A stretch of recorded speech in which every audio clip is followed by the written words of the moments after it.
Basma's hands, stained ochre and umber from years of working with clay, moved with a practiced grace. She shaped the wet earth on the spinning wheel, coaxing it into a tall, elegant vase. The bustling market around her buzzed with the chatter of merchants and the clinking of coins, but Basma existed in a quiet world of her own making.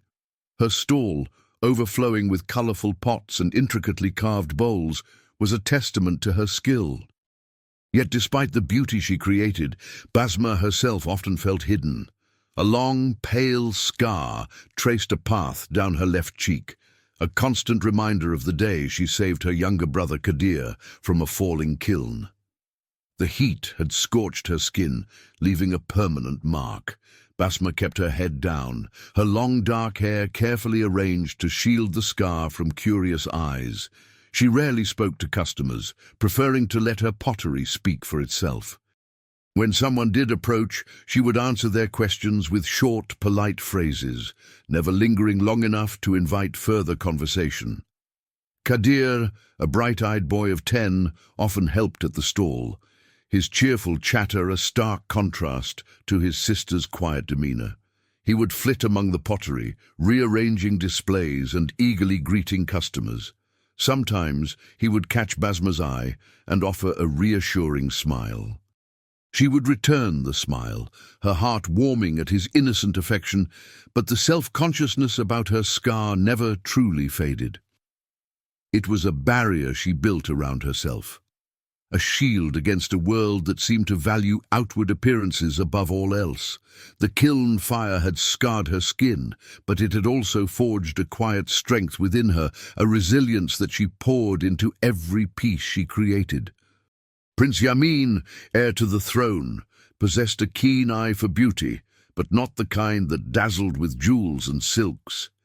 He found true beauty in the work of skilled hands, in the artistry of common folk.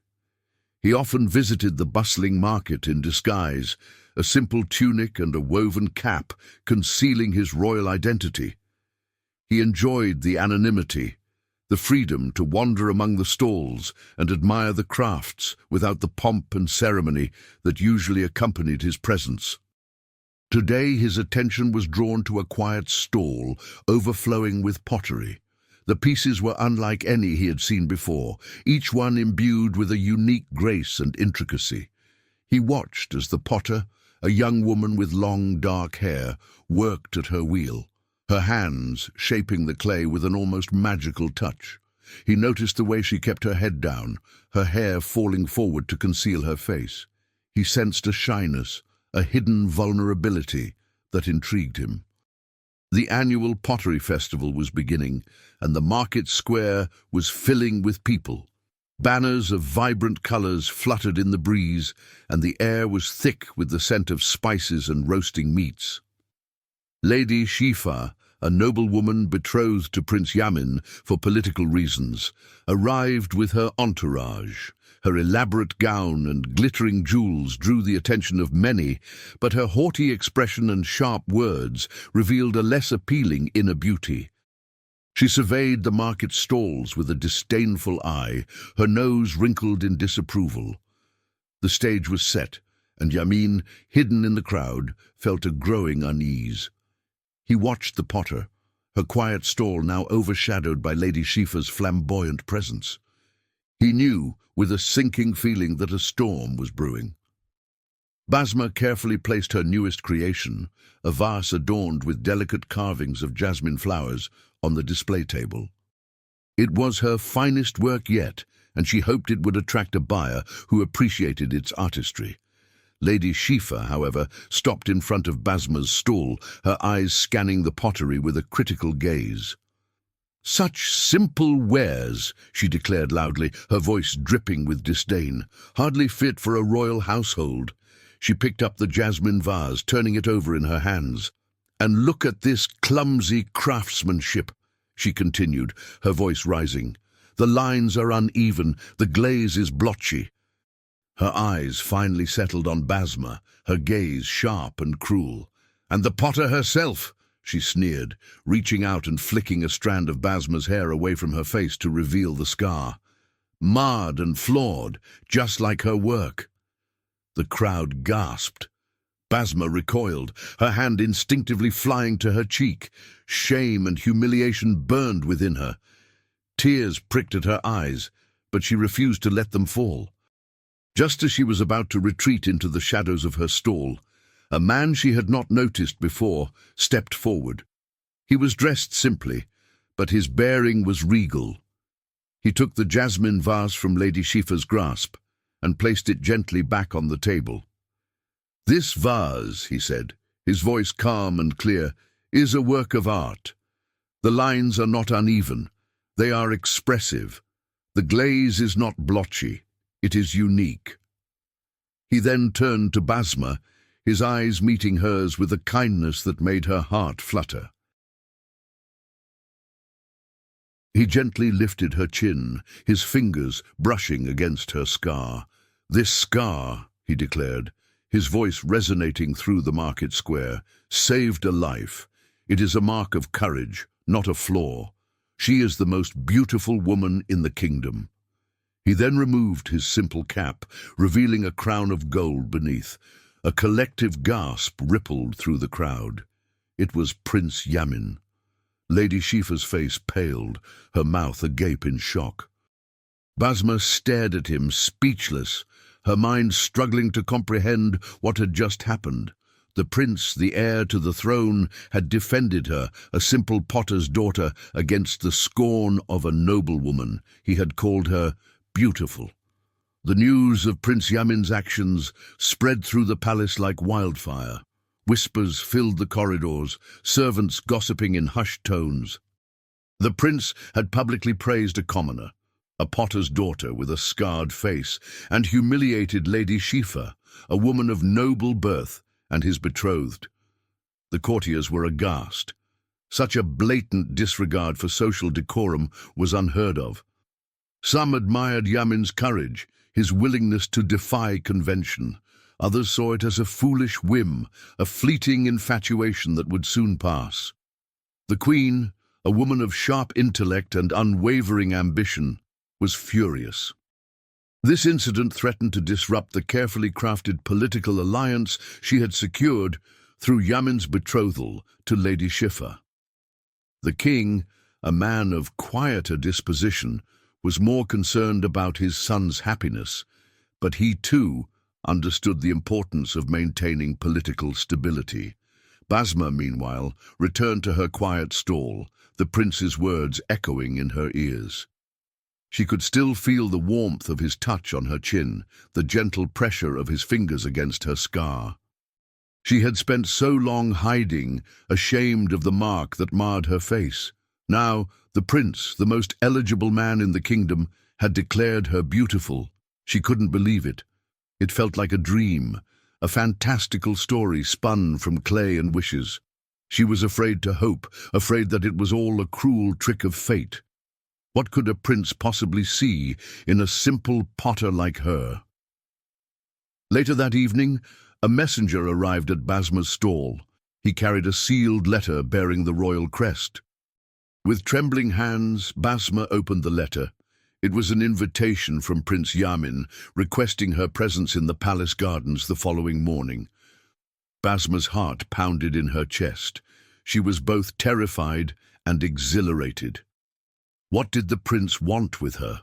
Was this the beginning of a fairy tale or the start of a heartbreak she couldn't bear?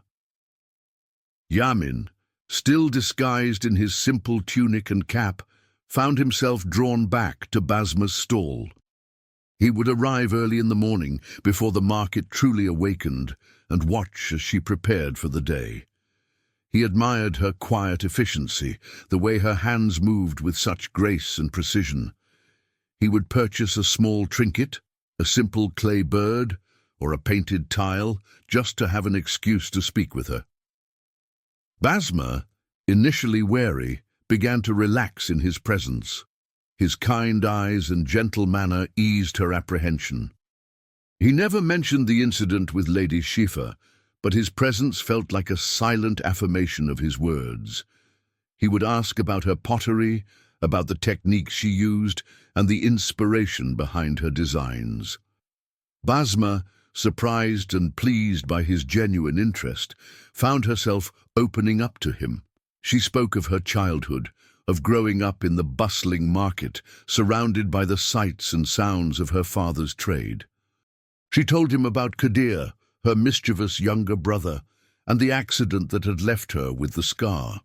Yamin listened intently, his gaze never leaving her face. He saw not a flawed and marred woman, but a courageous and resilient soul. He saw the strength in her eyes, the kindness in her smile. He found himself captivated by her spirit, by the quiet beauty that radiated from within. As the days turned into weeks, their stolen moments in the market became a cherished ritual. They would meet before the crowds arrived, sharing quiet conversations amidst the colorful pottery. Basma would show Yamin her latest creations, explaining the symbolism behind each design. Yamin, in turn, would share stories of his travels, of the different cultures and customs he had encountered. They spoke of their dreams, their hopes for the future. Basma, who had always kept her dreams hidden, found herself sharing them with this kind and understanding stranger. Yamin, who had always felt burdened by the weight of his royal duties, found solace in Basma's simple and honest world. Their connection deepened with each stolen moment, their affection for each other becoming undeniable. The market, once a place where Basma felt hidden and ashamed, now felt like a sanctuary, a place where she could be herself, with a man who saw her true beauty, scar and all. Lady Shifa paced the confines of her opulent chambers, the silks of her gown rustling against the polished marble floor. Fury burned within her, a venomous fire that threatened to consume her. The image of Prince Yamin, her betrothed, defending the potter's daughter, that scarred commoner, played over and over in her mind. The humiliation she had suffered in the market square, the gasps of the crowd, the prince's public declaration of Basma's beauty, it was unbearable. She clenched her fists, her perfectly manicured nails digging into her palms. That girl, that Basma, with her quiet demeanor and her hidden face, had dared to steal Yamin's attention, to usurp her rightful place. Shifa would not stand for it. She would not be cast aside for a commoner, a girl with a marred face. Her pride, her very being, demanded retribution. A cruel smile twisted her lips. If Basma's scar was what captivated the prince, then she would ensure that it was no longer a mark of courage, but a symbol of utter ruin. She summoned her handmaiden, a timid girl named Zara, who approached with her head bowed.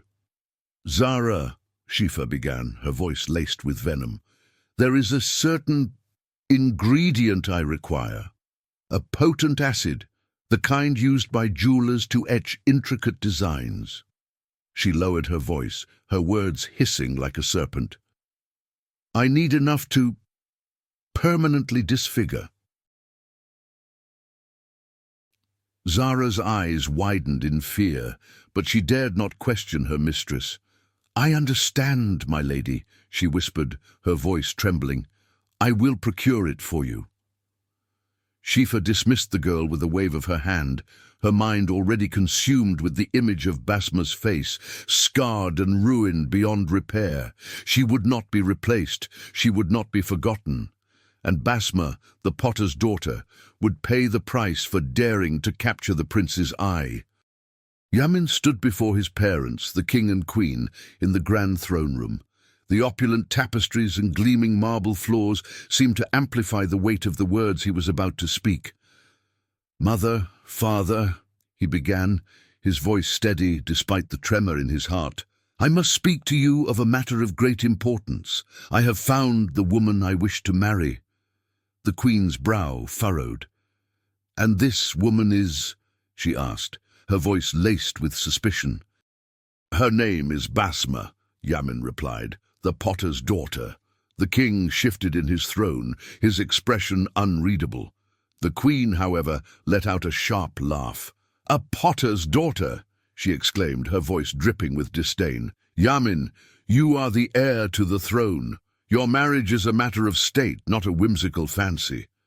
Mother, Yamin pleaded, I understand the importance of political alliances, but my heart belongs to Basma. I have never felt such a connection with anyone before. He spoke of Basma's kindness, her strength, her artistry. He described the way she shaped clay with her hands, the quiet grace with which she moved through the bustling market. He told them how her scar, a mark of courage and selflessness, was a testament to her character.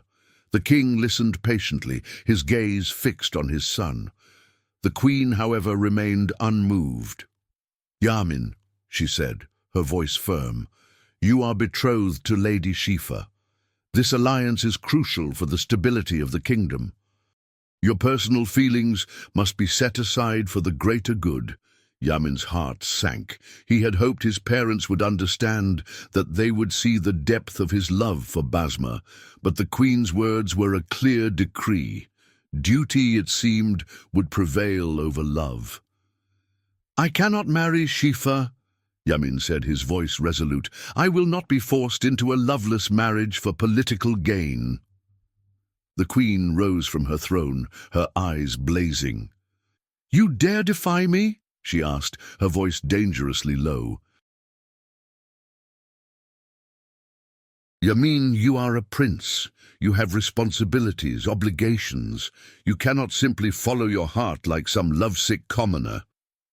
The king, who had remained silent until now, finally spoke. Yamin, he said, his voice calm but firm, your mother is right. This alliance is important for the kingdom.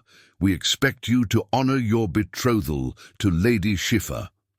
Yamin stood his ground, his heart torn between his love for Basma and his duty to his family and his kingdom. The conflict between love and duty, personal desire and political necessity, had become an insurmountable chasm. He knew he could not abandon Basma, but he also knew the consequences of defying his parents' decree.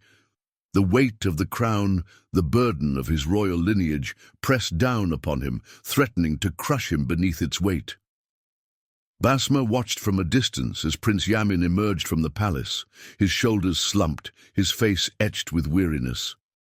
She had seen him enter the grand doors earlier that morning, his head held high, his step determined. Now he looked defeated. She knew, with a sinking feeling, that his meeting with his parents had not gone well. She had overheard whispers in the market, rumors of the queen's displeasure, of the pressure Yamin faced to honor his betrothal to Lady Shifa. Basma's heart ached for him, for the burden he carried. She had glimpsed the weight of his royal responsibilities, the expectations that rested upon his shoulders, and she, a simple potter's daughter, felt like an added weight, a complication in his already complex life. She began to question the wisdom of her growing affection for him. What future could they possibly have together? He was a prince, destined to rule a kingdom. She was a commoner, content with her simple life in the bustling market. Their worlds were too different, their paths too divergent. The fear that had always lingered at the edges of her hope now threatened to consume her. She feared becoming a pawn in a political game, a bargaining chip in a power struggle she didn't understand. She feared the consequences for Yamin, the price he might have to pay for defying his family's wishes. Later that day, Yamin sought out Basma at her stall. He looked tired, but his eyes held a familiar warmth as he gazed at her. He took her hand, his touch sending a shiver down her spine. Basma, he said, his voice low and earnest, I know things are difficult right now. My parents, they do not approve. Basma nodded, her gaze fixed on their clasped hands. I understand, she whispered, her voice barely audible. Perhaps it is best if we... She couldn't finish the sentence. The thought of losing him, of severing the fragile connection they had built, was too painful to bear. Yamin gently raised her chin, forcing her to meet his gaze. Basma, he said, his voice firm, do not doubt my feelings for you. My parents may not understand, but I will not give up. I will convince them. I will prove to them that our love is worth fighting for. He leaned closer, his breath warm against her ear. "I love you, Basma," he whispered, "and I will not let anything, not even a crown, stand between us." His words, like a soothing balm, eased her fears, rekindled the flickering flame of hope within her heart. She looked into his eyes, saw the unwavering love and determination reflected there, and for the first time since their paths had crossed, she allowed herself to believe, perhaps, just perhaps, their fairy tale could have a happy ending. Yamin accompanied his parents on a formal tour of the palace's east wing, a section rarely visited and filled with relics of the kingdom's past. He found himself less interested in the glittering jewels and ancient weaponry on display, and more drawn to the intricate tapestries that adorned the walls. One tapestry in particular caught his eye. It depicted a scene of a great battle, with a fierce warrior woman at its center. She held a gleaming sword, her face partially obscured by a flowing helmet, but Yamin could clearly see a long, pale scar running down her cheek. He stopped, his gaze fixed on the tapestry. The scar, it was identical to Basma's. He felt a strange shiver run down his spine. He had heard stories of this warrior woman, a legendary heroine who had saved the kingdom from invaders centuries ago. She was a symbol of courage and strength, revered by all. But he had never noticed the scar before. He approached the tapestry, his fingers tracing the outline of the warrior's scarred cheek. The resemblance to Basma was uncanny. Could there be a connection? He turned to his parents, who were engaged in conversation with a group of courtiers. "Mother, father," he asked, his voice filled with a sudden urgency, "do you know the story behind this tapestry?" The queen, ever mindful of appearances, gave him a cursory glance. "It depicts the legendary warrior Anya," she replied, her tone dismissive. "A rather romanticized account of our kingdom's founding." The king, however, seemed intrigued by his son's question. "Anya was said to have been blessed by the desert spirits," he added, his voice thoughtful. "Her scar was a mark of their favor, a symbol of her unwavering courage." Yamin's mind raced. Anya's scar, a mark of courage, just like Basma's. The thought took root in his mind, a seed of hope blossoming in the barren soil of his current predicament. He excused himself from his parents and the courtiers, his mind buzzing with questions. He needed to know more about Anya, about this legendary warrior woman with a scar that mirrored Basma's. He had a feeling, a growing certainty, that the answer to his problems, the key to his future with Basma, lay hidden within the threads of that ancient tapestry. Yamin sought out the oldest courtier in the palace, a man named Omar, whose memory stretched back generations. Omar, his face etched with the wisdom of years, was a keeper of the kingdom's history, a living library of forgotten lore.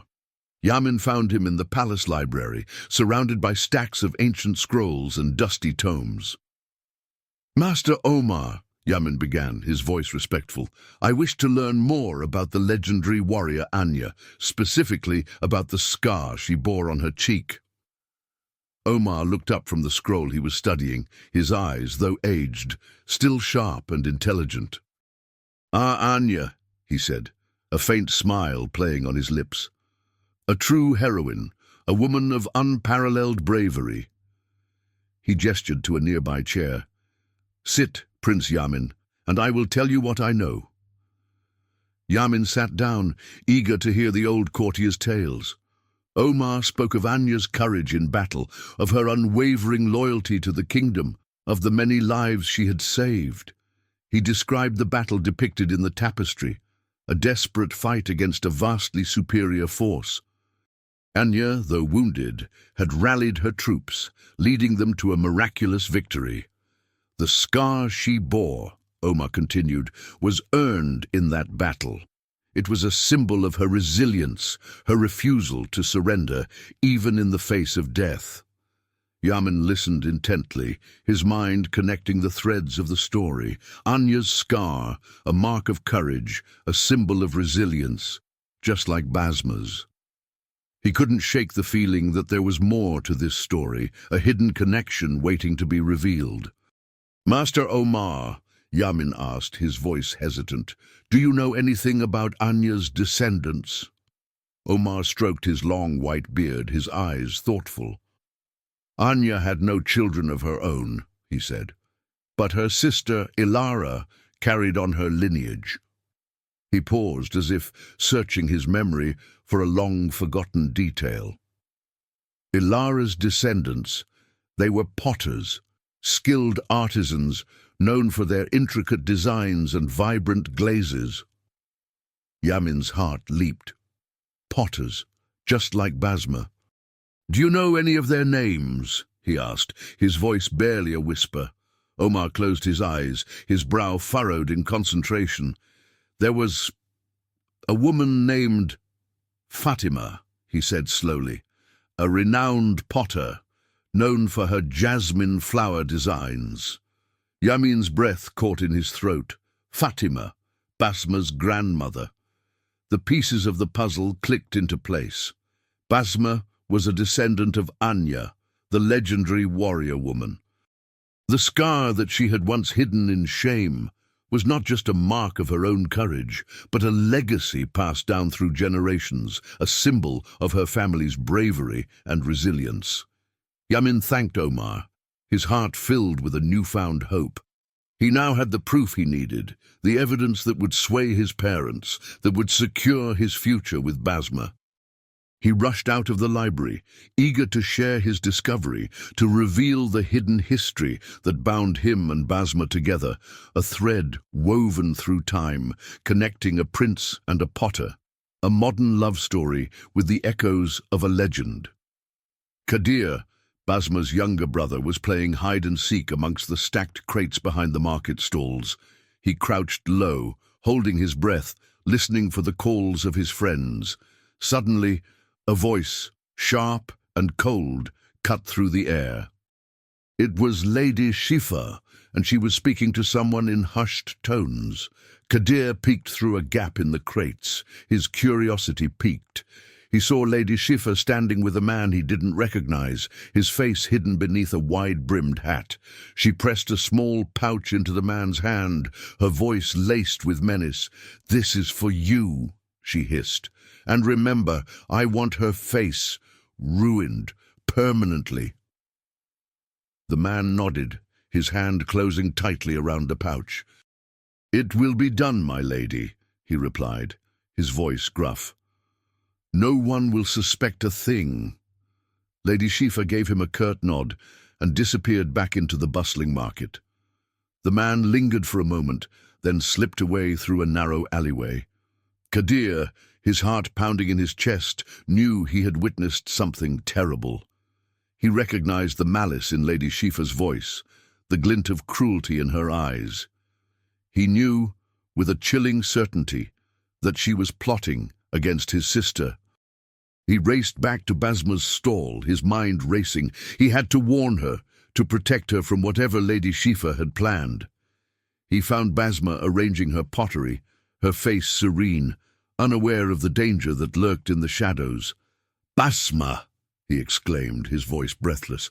"I saw Lady Shifa. She was talking to a strange man, and she gave him money. She said she wanted your face ruined." Basma's face paled, her hand instinctively flying to her cheek. She knew Lady Shifa's hatred ran deep, but she hadn't imagined the noblewoman would resort to such drastic measures. Fear, cold and sharp, pierced through her. Kadir, seeing the fear in his sister's eyes, took her hand. "Don't worry, Basma," he said, his voice filled with a determination that belied his young age. "I won't let her hurt you. We'll tell Prince Yamin. He'll protect you." Basma looked at her brother, his small hand gripping hers with surprising strength. She knew they couldn't simply wait for Lady Shifa to strike.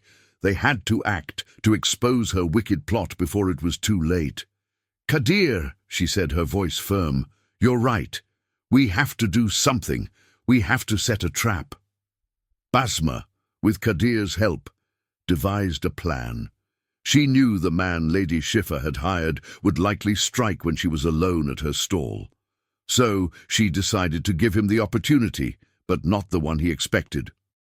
The following morning, Basma arrived at the market earlier than usual. She arranged her pottery, as always, but this time she positioned a large mirror behind her display table, angled so she could see anyone approaching from behind. She also enlisted the help of 2 burly merchants from a neighboring stall, promising them a share of her earnings for the day if they would stay close and intervene if needed. Kadir, perched on a stack of crates nearby, kept a watchful eye on the alleyway where the mysterious man had disappeared. As the market began to fill with people, Basma pretended to be engrossed in her work, her hands meticulously cleaning a small clay bird. She kept her head down, her hair concealing her face, just as she always did. But her eyes, reflected in the mirror, scanned the crowd, searching for any sign of the man Lady Schiffer had hired. Mid-morning, Kadir gave a prearranged signal. The man, his face still hidden beneath his hat, was approaching Basma's stall. Basma took a deep breath, her heart pounding in her chest. She continued to work, her hands steady despite her fear. The man approached from behind, a small vial clutched in his hand. He moved quickly, his eyes darting around to ensure no one was watching. He raised the vial, his hand poised to splash its contents onto Basma's face. Just as he was about to strike, Basma spun around, grabbing his wrist with surprising strength. The vial flew from his hand, shattering on the cobblestones. The 2 merchants, alerted by Basma's sudden movement, rushed forward, seizing the man's arms and pinning him against a nearby stall. The pungent odor of the acid filled the air, a testament to Lady Schiffer's cruel intentions. The market crowd, drawn by the commotion, gathered around, their faces a mixture of shock and curiosity. "What's happening?" someone asked. "Who is this man?" Basma stepped forward, her voice clear and steady. "This man," she declared, pointing to the struggling figure, "was hired by Lady Schiffer to throw acid on my face." A collective gasp rippled through the crowd. Lady Schiffer, who had been browsing at a nearby stall, turned pale. She tried to slip away, to melt back into the crowd, but it was too late. Several people had recognized her, and they blocked her path. Basma, with a newfound confidence, confronted her attacker. "Why?" she asked, her voice trembling with a mixture of anger and sadness. "Why would you do this?" The man, his face now exposed, looked down, shame evident in his eyes. I needed the money," he mumbled. "Lady Schiffer offered me a substantial sum." The crowd murmured in disbelief. Lady Schiffer, trapped and exposed, could only stare at Basma, her face a mask of hatred and defeat. The trap had been sprung, and she had fallen into it, her wicked plot revealed for all to see. The market square buzzed with a mixture of shock and outrage. Lady Schiffer's scheme lay bare for all to see, the shattered vial and the pungent smell of acid, a stark reminder of her cruelty. The man she had hired, still held firmly by the 2 merchants, confessed again, his voice trembling. "Lady Schiffer promised me gold to disfigure the potter's daughter." Murmurs rippled through the crowd, turning into a wave of condemnation. Even those who had once admired Lady Schiffer's beauty and status now recoiled from her, their faces etched with disgust. Prince Yamin, who had been observing the scene from a distance, his simple disguise forgotten in the unfolding drama, strode forward.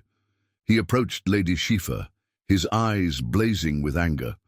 "Schiffer," he said, his voice cold and sharp, "I am appalled by your actions. Your jealousy and cruelty have no place in this kingdom.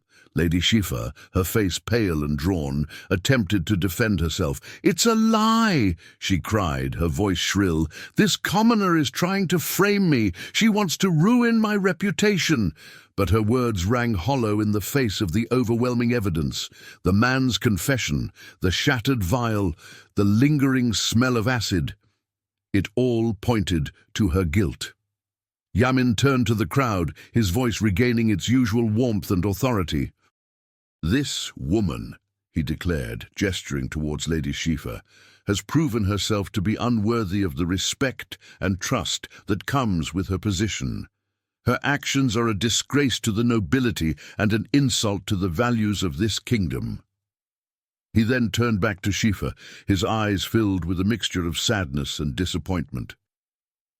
"I am breaking our betrothal," he said, his voice firm.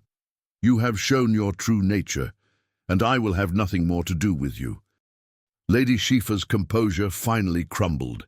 Tears streamed down her face, a mixture of rage and humiliation contorting her features. She had lost everything, her betrothed, her reputation, her standing in society. She glared at Basma, her eyes burning with hatred. "This is your fault," she hissed. "You will regret this." Yamin placed a comforting hand on Basma's shoulder, a silent gesture of support and protection. He then addressed the crowd once more. "This incident," he said, his voice ringing with authority, "will be thoroughly investigated. Justice will be served." The royal guards, alerted by the commotion, arrived at the scene. They took Lady Shifa into custody, leading her away from the market square, her sobs echoing through the stunned silence that had fallen over the crowd. The man she had hired was also taken away, his head bowed in shame. Basma stood beside Yamin, her hand trembling slightly in his grasp. She had faced Lady Shifa's cruelty and emerged victorious. Her scar, once a source of shame and insecurity, now felt like a badge of honor, a symbol of her resilience in the face of adversity. The market, once a place where she felt hidden and vulnerable, now felt like a place of triumph, a place where her courage and strength had been revealed for all to see. Yamin, his heart pounding with anticipation, presented his findings to his parents and the assembled court. He held up a small, worn book, its pages filled with faded script and intricate illustrations. "This," he declared, his voice resonating through the hushed chamber, "is a chronicle of our kingdom's history, a record of the lineage of our most revered heroine, Anya." He opened the book, pointing to a detailed illustration of the warrior woman, her scarred cheek clearly visible. "As you can see," he continued, his gaze sweeping across the assembled nobles, "Anya bore a scar identical to the one borne by Basma, the potter's daughter." He then traced Anya's lineage through the generations, detailing the names and accomplishments of her descendants. He spoke of Ilara, Anya's sister, and her descendants who had carried on the family tradition of pottery, their skills passed down through the ages. He finally arrived at the name of Fatima, a renowned potter known for her exquisite jasmine flower designs. Fatima, he announced, his voice filled with emotion, was Basma's grandmother. Basma is a direct descendant of Anya, the woman who saved our kingdom. A murmur of astonishment rippled through the court. The queen, who had initially dismissed Yamin's interest in Basma as a foolish whim, now stared at him, her eyes wide with surprise. The king, his face etched with thought, leaned forward, his gaze fixed on the ancient chronicle. Yamin continued, his voice gaining strength. "The scar that Basma bears is not a flaw, but a mark of her heritage, a symbol of her connection to a woman of unparalleled courage and strength." He looked at his parents, his eyes pleading. "Basma is not just a potter's daughter. She is a descendant of a heroine, a woman who embodies the very values upon which this kingdom was built." The court, now fully captivated, buzzed with excitement. The story of Anya, the legendary warrior woman, was known to all, but the revelation of her connection to Basma, a simple potter, was a twist no one had anticipated. The queen, her ambition tempered by a newfound respect, finally spoke. "Yamin," she said, her voice softer than before. This is remarkable. We had no idea." The king nodded in agreement. "Basma's lineage is indeed impressive," he said, his voice filled with admiration. "She is a worthy descendant of a true heroine." Yamin's heart soared. He had done it. He had revealed the truth, the hidden history that connected him and Basma, a legacy of courage and strength that transcended social barriers and political alliances. He had proven to his parents and to the entire court that Basma was not just a commoner, but a woman of extraordinary heritage, a woman worthy of a prince's love. The grand ballroom of the palace glittered with light. Crystal chandeliers cast shimmering patterns on the polished marble floor, illuminating the assembled nobles in their finery. The air buzzed with anticipation, the whispers of the courtiers echoing through the vast chamber.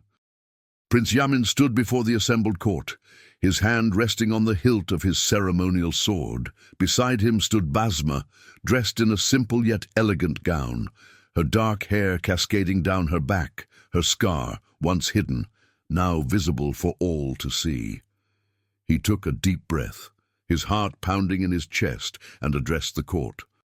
"My lords and ladies," he began, his voice clear and strong, "I have gathered you here today to announce a matter of great importance, a matter that concerns not only my own happiness, but also the future of this kingdom."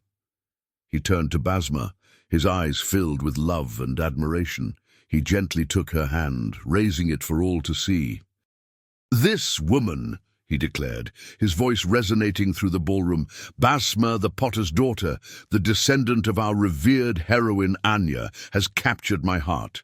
Her kindness, her courage, her strength, and her unwavering spirit have shown me the true meaning of beauty. The scar she bears is not a flaw, but a mark of her bravery, a symbol of her resilience, a testament to her noble heritage."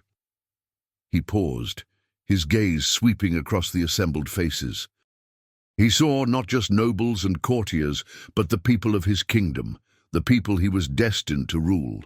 He wanted them to understand, to see Basma as he saw her, not as a commoner, but as a woman of extraordinary worth.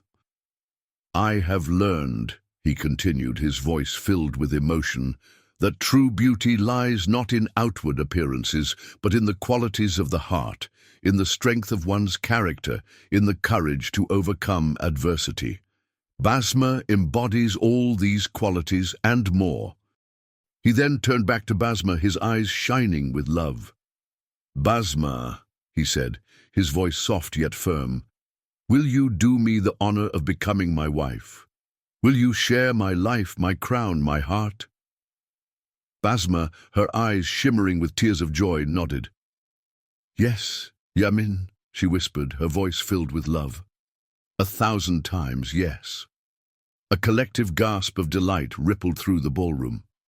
The courtiers, captivated by the prince's heartfelt declaration and Basma's radiant beauty, erupted in applause. Yamin took Basma's hand in his, their fingers intertwining. He looked at her, his eyes filled with a love that transcended social barriers and political alliances, a love that had blossomed in the bustling market amidst the colorful pottery and the whispers of the crowd. He had found his queen not in a palace or a throne room, but in the heart of his people, a woman whose scar, once a symbol of pain and shame, had become a beacon of hope and inspiration, a testament to the enduring power of courage and the transformative beauty of love. The royal decree dissolving the betrothal between Prince Yamin and Lady Shifa was announced to the kingdom. Shifa, stripped of her title and privileges, was exiled, her name whispered in hushed tones, a cautionary tale of jealousy and ambition gone awry. Preparations for the royal wedding began immediately. The palace buzzed with activity, seamstresses stitching silks and satins, gardeners arranging fragrant blossoms, chefs preparing elaborate feasts. The entire kingdom celebrated the upcoming union, a love story that had captured the hearts of all, a tale of a prince who had chosen love over duty, a potter's daughter who had proven that true beauty lies not in outward appearances, but in the strength of one's character. Basma and Yamin were married in a grand ceremony held in the palace gardens. The air was filled with the scent of jasmine, Basma's favorite flower, a subtle tribute to her grandmother, Fatima. Basma, radiant in a gown of ivory silk, her scar proudly displayed, walked down the aisle towards Yamin, who awaited her, his eyes filled with love and admiration. The ceremony was a celebration not only of their love, but also of Basma's heritage. The story of Anya, the legendary warrior woman, was recounted, her bravery and resilience praised. Basma's connection to this revered figure, the scar that linked them across generations, was celebrated as a symbol of courage and strength. As king and queen, Yamin and Basma ruled with wisdom and compassion. They established an artisan guild, providing support and recognition for the skilled craftspeople of the kingdom, honoring Basma's roots and elevating the status of those who worked with their hands.